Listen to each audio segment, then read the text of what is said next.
આપણે શાસ્ત્ર વચન જે વાંચ્યું એમાં આજના પ્રસંગને લગતું જે વાચન છે કે પ્રભુ ઈસુ ખ્રિસ્તને ત્યારે વધસ્તંભે ચડવામાં આવ્યા. શુક્રવારનો દિવસ હતો.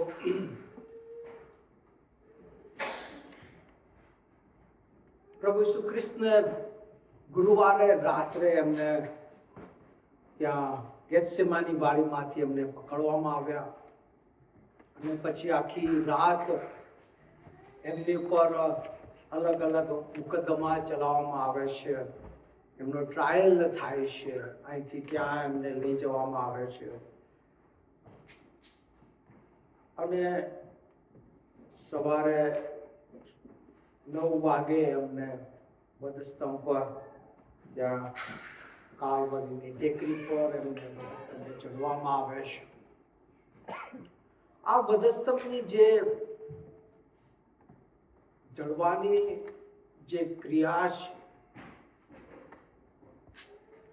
એ બહુ જ ક્રૂર અને ભયંકર એવી આ ક્રિયા છે કે જેમાં ગુનેગારને અને ખાસ કરીને જે રીઢા ગુનેગાર છે, જે લોકોએ બહુ જ મોટા અપરાધો કર્યા છે, એવા લોકોને માટે જ આ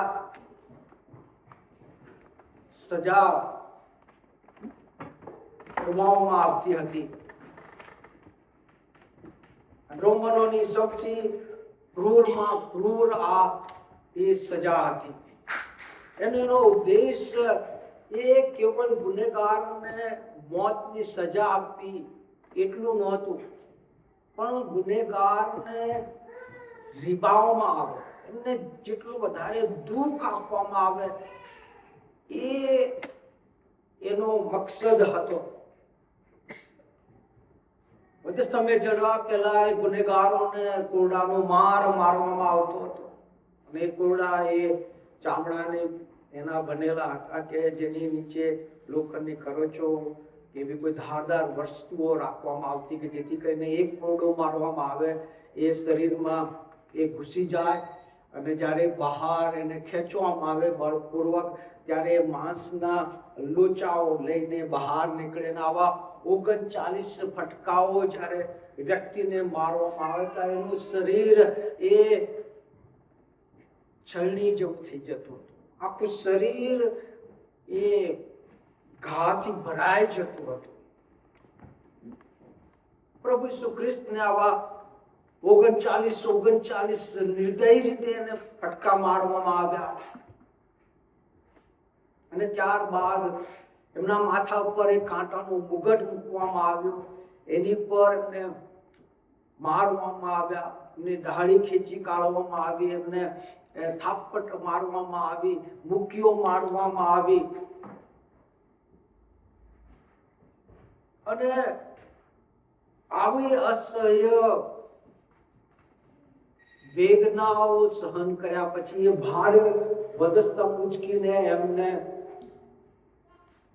ત્યાં શહેરની બહાર આ જે કાલવરી નામની જગ્યા છે એ ટેકરી પર એમને લઈ જવામાં આવે છે ને ત્યાં એ હાથો અને પગોની અંદર એ ખિલ્લા ઠોકીને એમને જડી દેવામાં આવે છે અને 9 વાગ્યાથી 3 વાગ્યા સુધી પ્રભુ ઈસુ ખ્રિસ્ત એ ત્યાં આગળ વધસ્તંભ પર એ ટીંગાયેલા છે. અસહ્ય વેદનાની સાથે સાથે લોકોની ઠઠ્ઠા અને મસ્કરી ત્યાં આગળ તેઓ સહન કરી રહ્યા છે. એ બીજાને બચાવનાર, તું પોતાને બચાવ. તું વધસ્તંભ પર નીચે ઉતરી આય. જો તું દેવનો દીકરો છે તું વધસ્તંભ પરથી ઉતરી આય અને સાબિત કર કે તું જ વાસ્તવમાં દેવનો દીકરો. આ બધું જ્યારે ચાલી રહ્યું છે, પ્રભુ ઈસુ ખ્રિસ્ત ત્યાં આગળ વધસ્તંભ પર લટકાયેલા છે અને ત્યારે આ ટોળાને જોઈને 23મો અધ્યાય ને તેની 34મી કલમ ત્યાં આગળ પ્રભુ ઈસુ ખ્રિસ્ત કહે છે કે હે ઈશ્વરે તેઓને કહ્યું કે હે બાપ, તેઓને માફ કર, કેમ કે તેઓ જે કરે છે તે તેઓ જાણતા નથી. 7 વાણીઓ આપણે જે અઠવાડિયા દરમિયાન આપણે જોઈ ગયા. 7 પુકાર, 7 છેલ્લી વાણી પ્રભુ ઈસુ ખ્રિસ્ત એ વધસ્તંભ પરથી ત્યાં ઉચ્ચારે છે. એમાંની એ પહેલી વાણી છે, હે બાપ, તેઓને માફ કર, કેમ કે તેઓ જે કરે છે તે તેઓ જાણતા નથી. કોને ઉદ્દેશીને પ્રભુ ઈસુ ખ્રિસ્ત આ બાબતે કહી રહ્યા છે? 3 પ્રકારના ગ્રુપ્સ, 3 પ્રકારના લોકો આપણને ત્યાં આગળ જોવા મળે છે. પહેલું જે ગ્રુપ છે એ યહૂદીઓ, આગેવાનો, યાજકો, ફરીસીઓ અને શાસ્ત્રીઓ, એ ધાર્મિક આગેવાનો કે જેઓ એ પ્રભુ ઈસુ ખ્રિસ્તની ઈર્ષાને કારણે એમની પર ખોટા તોહમત મૂકવામાં આવ્યા. પ્રભુ ઈસુ ખ્રિસ્ત પ્રત્યેની નફરતના કારણે એમણે પ્રભુ ઈસુ ખ્રિસ્તને પકડાવ્યા અને પ્રભુ ઈસુ ખ્રિસ્તને દેખાયને કારણે એ રોમન લોકોને એમને સોંપી દેવામાં આવ્યા. પિલાત એમને નિર્દોષ જાહેર કરે છે, પણ એ ઈર્ષાની આગમાં એટલા બધા તેઓ સળગતા હતા કે એમની આંખો એ અંધ બની ગઈ છે. ન્યાયને ઊંધો પાડી દે છે. એને વધસ્તંભે ચડો, એને વધસ્તંભે ચડો.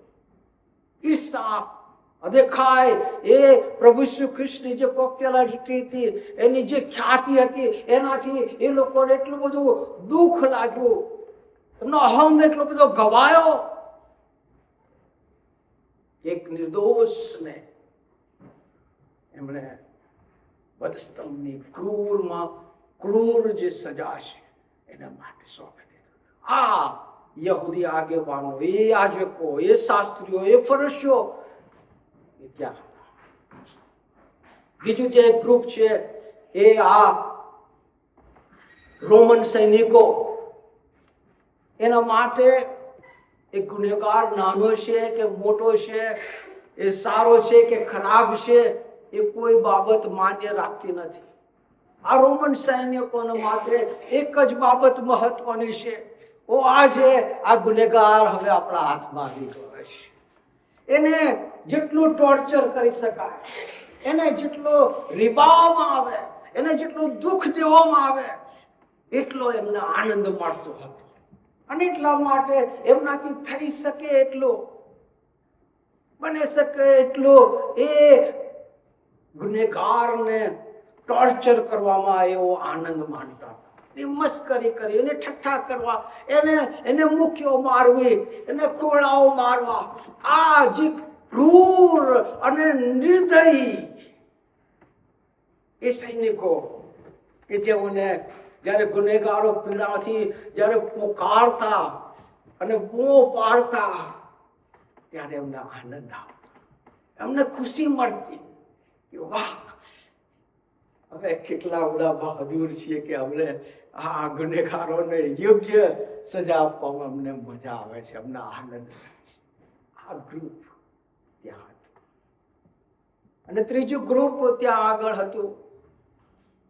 અને એ લોકોમાંથી કેટલા બધા લોકો એવા હશે કે જેઓએ પ્રભુ ઈસુ ખ્રિસ્તના ચમત્કારો જોયા હશે. કેટલા બધા એવા લોકો હશે કે જેઓએ પ્રભુ ઈસુ ખ્રિસ્તના ચમત્કારનો અનુભવ કર્યો હશે. બારતીમાં એ આંધળો ભિખારી કદાચ ત્યાં હશે. એ ઘોડિયાઓમાંથી કોઈક એક ત્યાં હશે. એ લાજરસને સાજો કર્યો અને એ બેથાની ગામના ઘણા લોકો ત્યાં હશે કે જેઓએ લાજરસને મૃત્યુમાંથી સજીવન થતો જોયો છે. એ 5000 ને 7000 લોકોને જમાડવામાં આવ્યા. એ ટોળામાંથી લોકો ત્યાં હશે કે જેઓએ પ્રભુ ઈસુ ખ્રિસ્તના ચમત્કારોને નિહાળ્યા છે, પ્રભુ ઈસુ ખ્રિસ્તના ચમત્કારોનો અનુભવ કર્યો છે. અને એ થોડા દિવસો જ પહેલા રવિવારે હોસાના હોસાનાની બૂમો પાડનારા લોકો જે હતા એમાંના લોકો બી ત્યાં હશે, એ ટોળું બી ત્યાં હશે. પણ યહૂદીઓની બીકના કારણે ત્યાં આગળ તેઓએ પ્રભુ ઈસુ ખ્રિસ્તની સાથે ભારણ બોલાય. એના માટે એને પોકાર કર્યો, એને વધસ્તંભે જડો, એને વધસ્તંભે જડો. મને કેટલાક લોકો એવા હશે કે જેઓએ યહૂદી આગેવાનોને પાસેથી લાંચ લઈને એ પોકાર કર્યો હશે, એને વધસ્તંભે જડો, એને વધસ્તંભે જડો. આ નિર્દોષ ટોળું હતું, એને પ્રભુ ઈસુ ખ્રિસ્તને કશું લાગતું વળગતું નહોતું, પણ તેઓ એ ઇન્ફ્લુઅન્સમાં આવી ગયા, યહૂદી આગેવાનોના ઇન્ફ્લુઅન્સની અંદર આવી ગયા અને એમના વિચારધારામાં તેઓ જોડાઈ જાય છે અને એ નિર્દોષને કહે છે કે એને વધસ્તંભે જોડો, એ બરાબાસને છોડી દો અને પ્રભુ ઈસુ ખ્રિસ્તને વધસ્તંભે જોડો. એ ટોળું બી ત્યાં હતું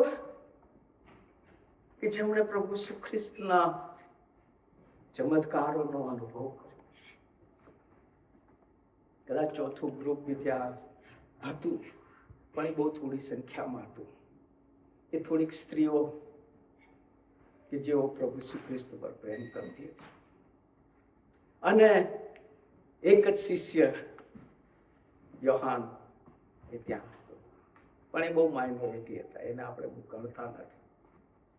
આ ટોળાને જોઈને પ્રભુ ઈસુ ખ્રિસ્ત કહે છે આ લોકોને, એ યહૂદી આગેવાનો કે જેઓ ઈર્ષાને કારણે પ્રભુ ઈસુ ખ્રિસ્તને વધસ્તંભે જડી દે છે, એ રોમન સૈનિકો કે જેમનો એક જ મકસદ છે કે ગુનેગારને જેટલી બની શકે એટલી એને વધારે ને વધારે પીડા આપવી, એ ક્રૂરતા પૂર્વક એમને સાથે વ્યવહાર કરવો. આ ક્રૂર સૈનિકો ની તરફ પ્રભુ ઈસુ ખ્રિસ્ત જોવે છે. આ જે લોકો છે, જે લોકો પ્રભુ ઈસુ ખ્રિસ્તના ચમત્કારોનો અનુભવ કરે છે, એમને જોઈને પ્રભુ ઈસુ ખ્રિસ્ત કહે છે, હે બાપ, હે બાપ, તેઓને માફ કર, કેમ કે તેઓ જાણતા નથી કે તેઓ શું કરી રહ્યા છે. હે બાપ, તેઓને માફ કર, કેમ કે તેઓ જે કરે છે તેઓ એ જાણતા. વાહ! શા માટે? શા માટે પ્રભુ ઈસુ ખ્રિસ્તને આ વચન ઉચ્ચારવાનું પડ્યું? તમે જાણો છો કે જ્યારે એ કોરડાનો માર મારવામાં આવે છે ને ત્યારે આખી આ જે પીઠ છે ને, એ આખી પીઠ એ ઘાથી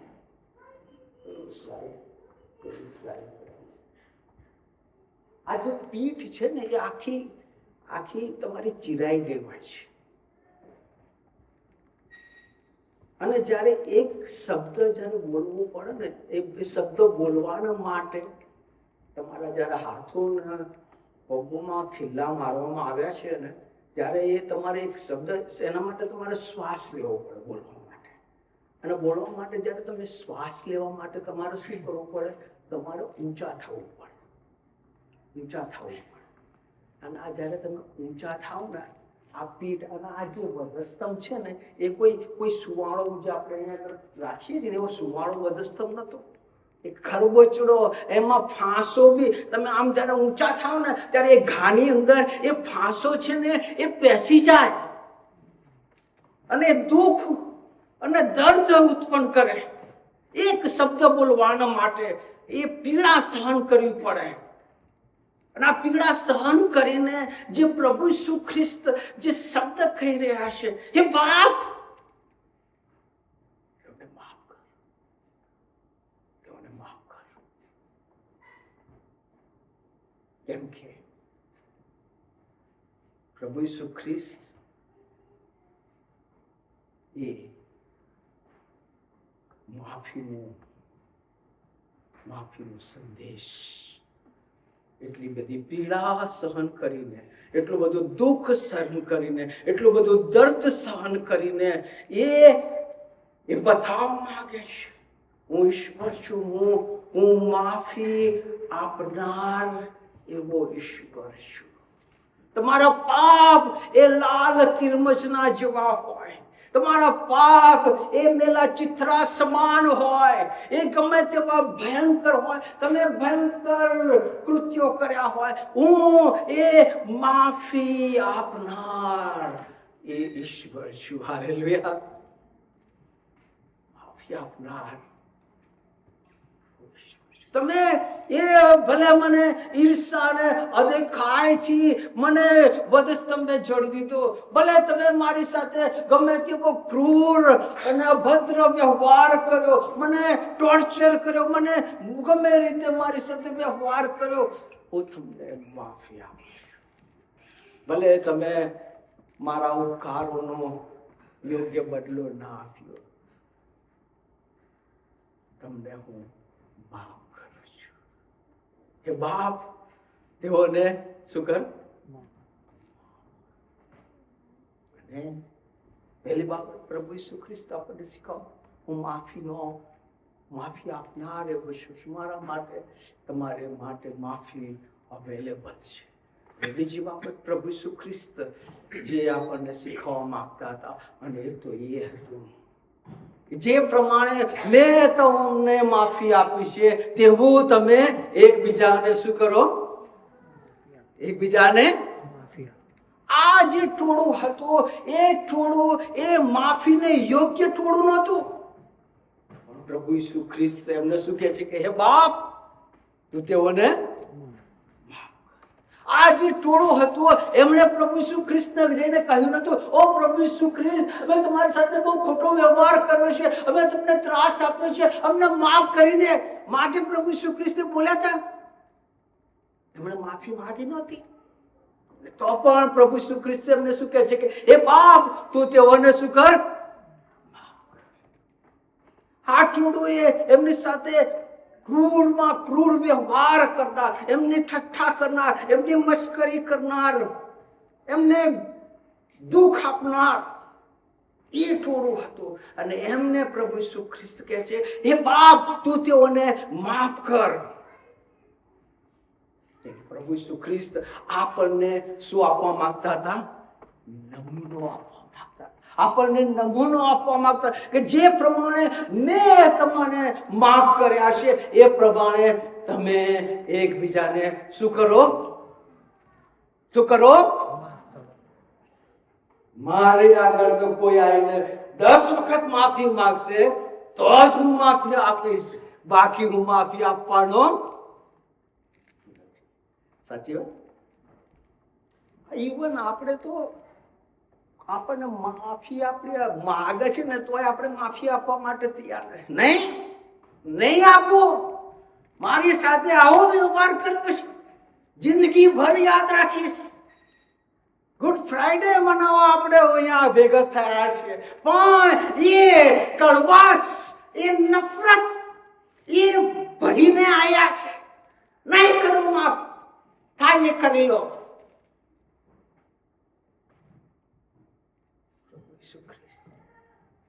હે બાપ, તેઓને શું કર. એ માફીને યોગ્ય એ ટોળું નહોતું. એમણે માફી માંગી નથી, માફીને લાયક નહોતા. પ્રભુ કહે છે કે તું પ્રભુ એ બાપ એમને માફ કર. આ ટોળાએ જે વ્યવહાર પ્રભુ ઈસુ ખ્રિસ્તની સાથે કર્યો છે ને, એવો વ્યવહાર આપણી સાથે કોઈએ નથી કર્યો. કર્યો છે કોઈએ આપણી સાથે આવો વ્યવહાર નથી કર્યો.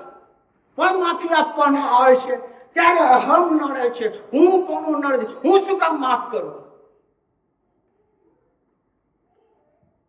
એ નમૂનો આપવાના માટે છે ને, એ નમૂનો આપવાના માટે એ ઊંચા થાય છે.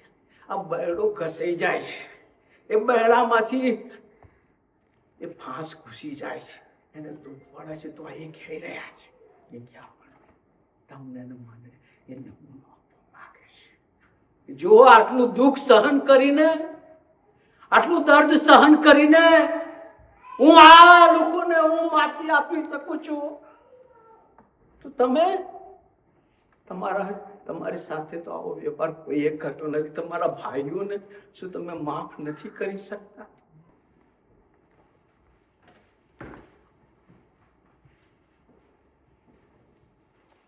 માથી 14 અને 15 એ કે છે, કેમ કે જો તમે માણસોને તેઓના અપરાધ માફ કરો તો તમારો આકાશમાંનો બાપ પણ તમને શું કરશે?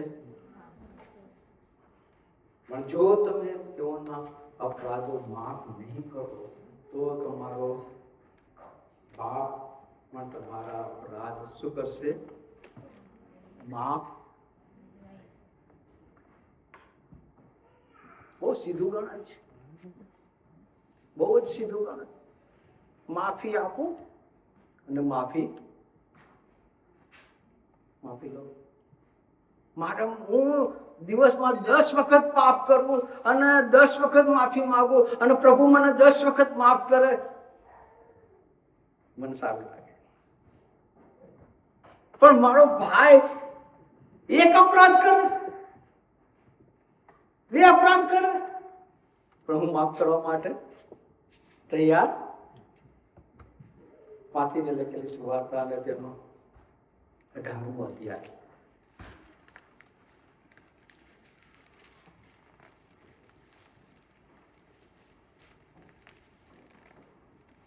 માથી 18 બરોબર. અહીંયા આગળ પ્રભુ ઈસુ ખ્રિસ્તના પિત્તરની સાથે જે વાર્તા 21મી કલમથી ત્યાં લખે. અને ત્યારે પિત્તરે તેઓની પાસે આવીને કહ્યું કે ઓ પ્રભુ, મારો ભાઈ મારી વિરુદ્ધ કેટલી વાર અપરાધ કરે તો હું એને માફ કરું? શું 7 વાર? ઈસુએ તેને કહ્યું કે 7 વાર સુધી હું તને નથી કહેતો, 7 વાર સુધી હું તને કહેતો. 7 વાર જ ઓછું કહે છે, 7 વાર નહીં, 70 ગુણી 7. એક દિવસમાં 70 ગુણી. અને પછી ત્યાં આગળ એ માફિયા ન આપનાર ચાકરનું ઉદાહરણ આપવામાં આવે છે. ત્યાં શું કહે છે? એ માટે આકાશના રાજ્યને એક રાજાની ઉપમા અપાય છે કે જેણે પોતાના ચાકરોની પાસેથી હિસાબ લેવા માંગ્યો. અને હિસાબ લેવા લાગ્યો ત્યારે તેને 10,000 તાલંતનો એક દેવદાર તેની પાસે આણ્યો. હવે આ આપણું ઉદાહરણ આપણને ખબર છે કે આ 10,000 તાલંતનો જે લેણદાર એની પાસે આવે છે.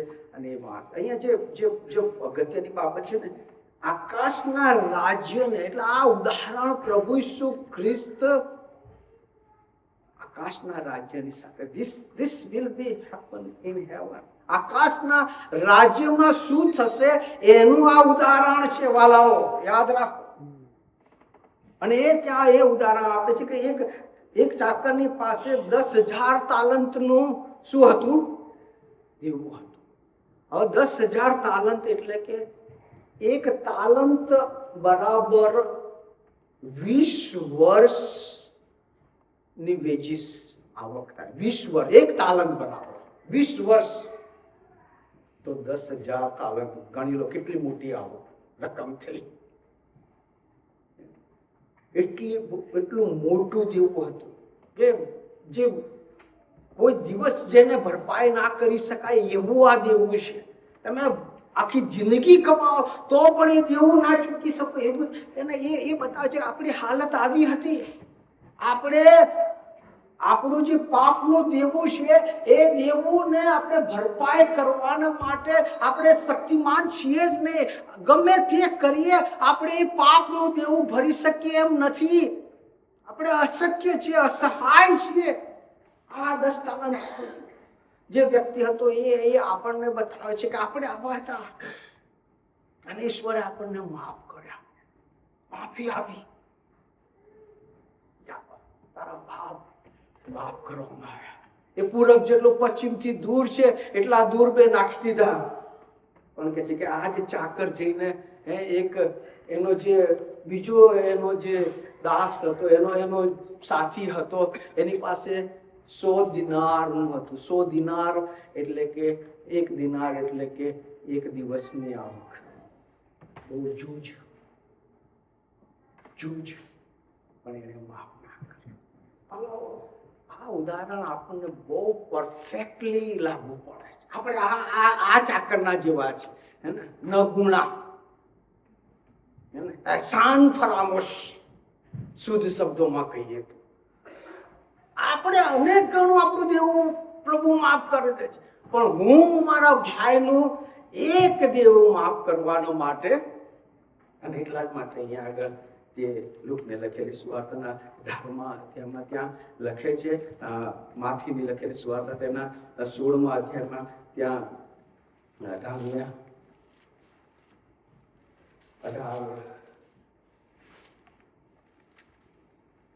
એ પ્રમાણે જો તમે પોતાના ભાઈના અપરાધ તમારા અંતઃકરણથી માફ નહીં કરો તો તમારો આકાશમાંનો બાપ પણ તમને શું કરશે? એમ જ કરશે. હું નહીં કહેતો, બાઇબલ કે એમ જ કરશે. He will treat you same like this. હું આ જ રીતે તમારી સાથે વ્યવહાર કરીશ. હવે તમે વિચારો, અંતઃકરણથી માફ કરવું એટલે આપણે કોઈ જશોભાઈ મને માફ કરી દો, હું માફ કરી દીધા તમને, પણ અંદર તો એ રાખ, આ મારી વિરુદ્ધ આવું બોલી ગયો છે, એણે મારી વિરુદ્ધ આવું કર્યું છે, હું જિંદગી ભર એને ભૂલી શકું. અંતઃકરણથી માફ કરો. પ્રભુ કહે છે હું તમને માફ કરું છું અને ભૂલી જાઉં છું. હું માફ કરું છું અને તમારા પાપ પૂરબ જેટલું પશ્ચિમથી દૂર છે એટલા દૂર નાખી દઉં છું. હું એનો ફરી કદી યાદ કરતો નથી, પણ આપણે તો એને મનમાં ભરી રાખીએ. તમારે નિર્ણય કરવો. પ્રભુને આગળ ઉભા રહેશો ત્યારે પ્રભુ કે છે તું દરરોજ પ્રભુને શીખવેલી પ્રાર્થના કરતો હતો કે હા પ્રભુ, હું તો દિવસમાં 2 વખત પ્રાર્થના કરતો હતો. જેમ અમે અમારા અપરાધોને માફ કર્યા છે તેમ તમે અમારા અપરાધોને શું કરો? બસ તારે આ તું જે બોલતો હતો, તું જે કબૂલ કર્યું છે ને એ પ્રમાણે તારો ન્યાય થશે. તું જ કે છે કે જે મેં મારા અપરાધોને તે માફ નહીં કર્યા એટલે તને માફ નહીં મળે. સીધી વાત. તું તો 2 વખત કબૂલ કર્યું છે દિવસમાં, કેટલા કે 3 વખત કબૂલ કર્યું હશે કે પ્રભુ અમારા જેમ મેં મારા અપરાધોને માફ કર્યા છે એમ તું અમને માફ કર. તું જ કબૂલ કરે છે, તું જ કહે છે કે અને તારા કહ્યા પ્રમાણે તારો ન્યાય કરું છું, તે માફ નહીં કર્યું એટલે તને માફી નહીં મળે. અને ત્યારે શું થશે? શું થશે વિચાર. અને એટલે આજે અહીંથી ગયા પહેલા મનમાં એક નિર્ણય કરીને છીએ કે પ્રભુ, હું જે બોલું છું કે જેમ મેં મારા અપરાધોને માફ કર્યા છે એ પ્રમાણે કરવાના માટે મને કૃપા કરો. તમે એવા લોકોને માફી આપી કે જે લોકોને માફીને યોગ્ય, જે લાયક બી નતા. અરે મારા ભાઈઓ અને મારા બહેનો તો યોગ્ય છે કે હું એમને માફ.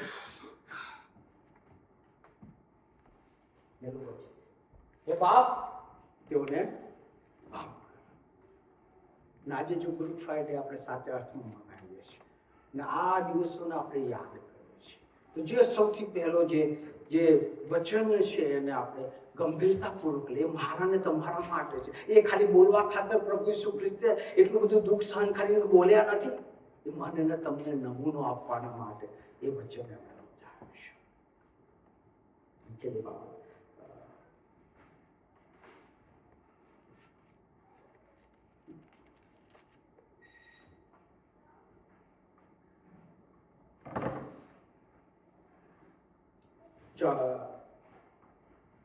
ચાલીસમી કલમ 23મો અધ્યાય તેની 40મી કલમ 39મી કલમ છે. અને તેની સાથે ટંગાયેલા ગુનેગારોમાંના એકે તેની નિંદા કરીને કહ્યું, શું તું ખ્રિસ્ત નથી? તું પોતાને તથા અમને બચાવ. પણ બીજાએ ઉત્તર આપતા તેને ધમકાવીને કહ્યું કે તું તે જ શિક્ષા ભોગવે છે, જેમ થતા તો શું તું દેવથી બીતો નથી? આપણે તો વ્યાજબી રીતે શિક્ષા ભોગવીએ છીએ, કેમ કે આપણે આપણા કામનું ફળ પામીએ છીએ. પણ તેણે કંઈ ખોટું કર્યું નથી. તેણે કહ્યું કે હે ઈસુ, તું તારા રાજ્યમાં આવે ત્યારે મને સંભાળશે. ત્યારે તેણે કહ્યું કે હું તને ખચિત કહું છું કે આજ તું મારી સાથે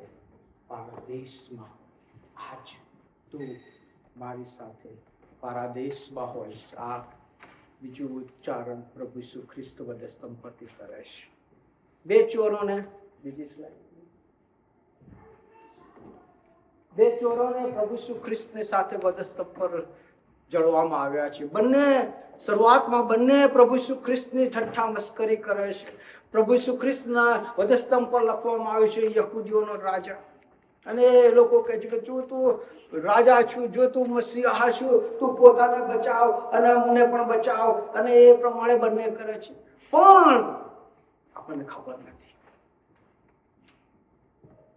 કદાચ મારું અનુમાન એવું છે કે જ્યારે આ બીજો એક ચોર છે, કદાચ એ ડાબી બાજુ હશે કે જમણી બાજુ હશે, આપણે કઈ જાણતા નથી. માની લઈએ કે ડાબી બાજુ હશે નો ચોર હશે.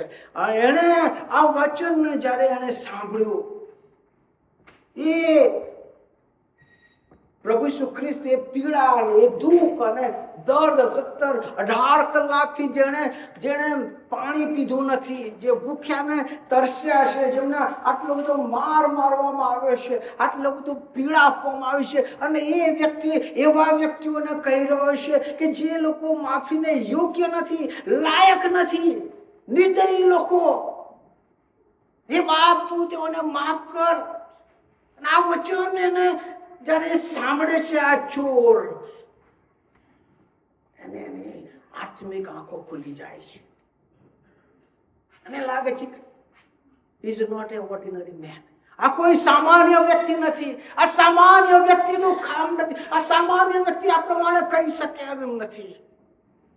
અને એટલા માટે એ ત્યાં આગળ એની કબૂલાત કરે. જ્યારે બીજો ચોર પ્રભુ ઈસુ ખ્રિસ્તની મસ્કરી કહે છે અને એ કહે છે કે શું તું ઈશ્વરથી બીતો નથી?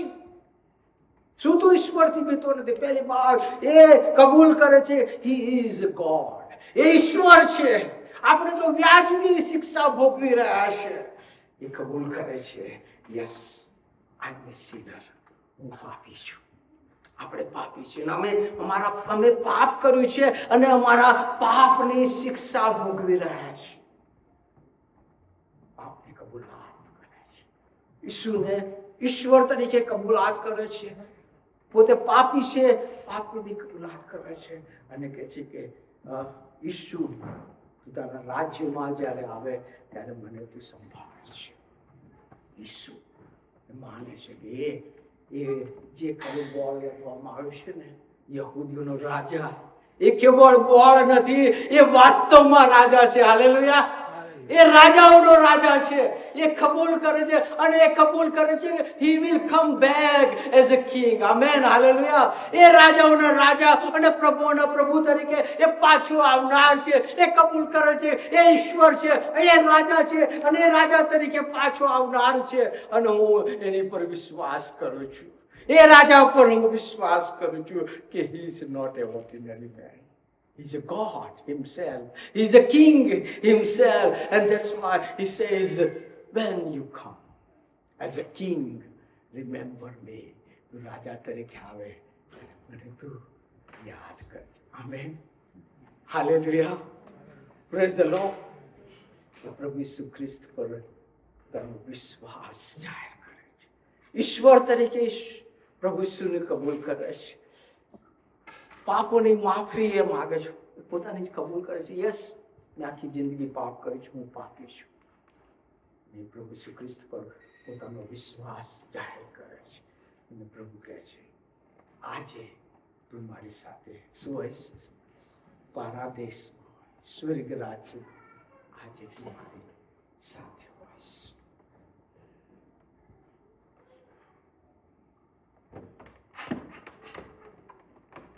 ત્રણ વધસ્તંભ. કેટલા વધસ્તંભ? ત્રણ વધસ્તંભ. To destination. બે ડેસ્ટિનેશન છે, બે જગ્યા. સ્વર્ગ છે, નર્ક છે. અને વન ડિસિઝન, એક નિર્ણય. એ તમે કયા ડેસ્ટિનેશનમાં જવા માંગો છો? સ્વર્ગમાં જવા માંગો છો, નર્કમાં જવા માંગો છો? એ નહીં. 3 cross, 2 destination and 1 decision. આ બે ચોરોમાંથી એકે યોગ્ય ડિસિઝન લીધું. એણે પ્રભુ ઈસુ ખ્રિસ્ત પર વિશ્વાસ કર્યો, એણે પ્રભુ ઈસુ ખ્રિસ્તની આગળ પોતાના પાપોની કબૂલાત કરી, એણે પ્રભુ ઈસુ ખ્રિસ્તને રાજા તરીકે એણે સ્વીકાર્યા અને પ્રભુએ કીધું કે તું આજે મારી સાથે મારા દેશમાં હોઈશ. એક ચોર કે જેણે પ્રભુ ઈસુ ખ્રિસ્તનો નકાર કર્યો, જેણે પ્રભુ ઈસુ ખ્રિસ્ત પર વિશ્વાસ કર્યો ને એના માટે પ્રભુ ઈસુ ખ્રિસ્તનું બલિદાન, એના માટે પ્રભુ ઈસુ ખ્રિસ્ત ઇસ નથી અને એ અનંતકાળિક નાશમાં ગયો. Hallelujah. What about you and me? તમારા મારા માટે શું છે? આજે આપણે ગુડ ફ્રાઈડે સેલિબ્રેશન કરી રહ્યા, આપણે માનીએ છીએ કે પ્રભુ ઈસુ ખ્રિસ્ત આપણા પાપોને માટે મૃત્યુ પામ્યા છે, પ્રભુ ઈસુ ખ્રિસ્તે આપણા પાપોને માટે બલિદાન આપ્યું છે. પણ શું એ પ્રભુ ઈસુ ખ્રિસ્તને આગળ આપણે વ્યક્તિગત રીતે આપણા પાપોની કબૂલાત કરી છે? એ પ્રભુ ઈસુ ખ્રિસ્તને આપણે આપણા વ્યક્તિગત જીવનની અંદર આવવાના માટે આપણે આમંત્રણ આપ્યું છે? 3 વધસ્તંભમાં હતા, 2 ડેસ્ટિનેશનમાં હતા. એક નિર્ણય લેવાનો હતો.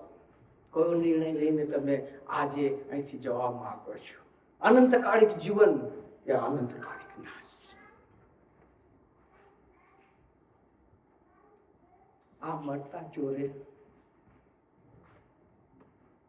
એક બાબત કહી, પ્રભુ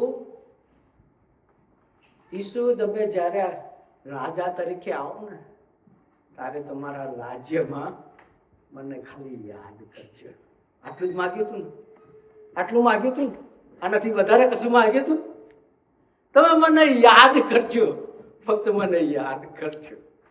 પ્રભુ કહે છે હું તને ફક્ત યાદ નહીં કરું, તારા માગ્યા અને તારા કલ્પ્યા કરતા પણ વિશેષ હું તને આપી રહ્યો છું. એ અનંતકાળિક જીવન આપી રહ્યો છું, એ પાપોની માફી આપી રહ્યો છું, એ સ્વર્ગ રાજ્ય તને આપી રહ્યો છું અને મારા રાજ્યની અંદર હું તને મારી સાથે રાજ્ય કરવાનો અધિકાર આપી રહ્યો છું. Hallelujah. Praise the Lord. That's what Jesus is giving you and me. ये प्रभु यीशु ख्रिस्त आज આપણને આપે છે એક ડિસિઝન, એક નિર્ણય. પ્રભુ તારા રાજ્યમાં મને યાદ કરજે. આટલી બાબત માંગી હતી, પ્રભુએ આટલું બધું છપ્પર ફાડીને આપી દીધું. Amen. Hallelujah. Praise the Lord. એ પ્રભુ ઈસુ ખ્રિસ્ત એ છપ્પર ફાડીને આશીર્વાદ આજે મને અને તમને આપવા માંગે છે. એ અનંતકાળિક જીવન, એ પાપોની માફી, એ આત્મિક સ્વર્ગના આત્મિક અને દૈહિક તમામ આશીર્વાદોથી આશીર્વાદિત આપણને કરે છે. અને એટલું જ નહીં, એ જ્યારે એના રાજ્યમાં પાછા આવશે ત્યારે we will be રૂલ બી થી એની સાથે આપણે રાજ્ય કરીશું. હાલેલુયા. Praise the lord. એક નિર્ણય આપણે લઈ જવાનું છે. મળતા ચોરે કશું, એને આખી જિંદગી પાપોમાં જીવન જીવ્યું હતું, આખી જિંદગી પાપી તરીકે રહ્યો હતો. એક નિર્ણય લાઈફ બદલી નાખ્યો. So don't delay, claim today. આવતીકાલને માટે મુલતવી ના રાખશો. આજે અહીંથી નિર્ણય કરીને જાઓ કે આજે તમારે ક્યાં જવું છે. એક ચોર, એ મરતા ચોરની માફક અનંતકાળિક જીવનમાં જવું છે કે અનંતકાળિક નાશમાં જવું છે. આજે અહીંથી. અને એના માટે આપણે કશું કરવાની જરૂર નથી, કેવળ એક પ્રાર્થના કરવાની. અને જો તમે ચાહો, તમારી આંખો બંધ કરો અને ટૂંકી પ્રાર્થનામાં મારી પાછળ તમે જોડાઈ શકો છો.